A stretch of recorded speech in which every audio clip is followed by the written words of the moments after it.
শনিবার দিন চলে গিয়েছিলাম আমি আর মিস্টার জানা সাজুগুজু করে মিস্টার জানার এক স্টুডেন্টের বাড়িতে কালী পুজোতে। আর বলতে বলতে আমরা চলেও এসেছি আমাদের পাড়াতেই ওদের বাড়ি। আর এই যে রঙ্গন, এই হলো মিস্টার জানার স্টুডেন্ট। তারপরে চলে এলাম মায়ের কাছে। কি সুন্দরভাবে সাজিয়েছে না মাকে, কি সুন্দর লাগছে। তারপরে মাকে নমস্কার করলাম।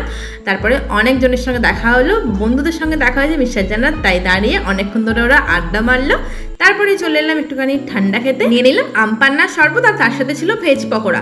ভেজ পকোড়া আর আমপান্নার শরবত নিয়ে নিলাম। আর তারপরে নিয়ে নিলাম ফ্রেঞ্চ ফ্রাই। রঙ্গনদের বাড়ি উঠোনে এই সুন্দরভাবে ডেকোরেশনটা করেছে। আর এখানে অনেক কাকিমারা বৌদিরা বসেছিল, তাদের সঙ্গে অনেক গল্প করলাম। অনেক গল্প করে চলে এলাম খেতে। খেতে বসে পড়লাম আমি আর মিস্টার জানা, তার সাথে রূপসা।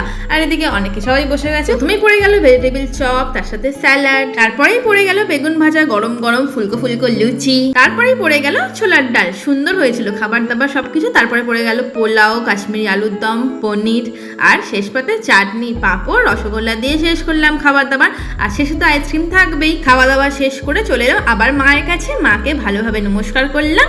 আর তারপরে সবাই মিলে বেরিয়ে গেলাম বাড়ির পথে। সবাই যে যার বাড়ির উদ্দেশ্যে চলে গেল। নেক্সট ব্লগে দেখা হবে, ততক্ষণের জন্য টাটা।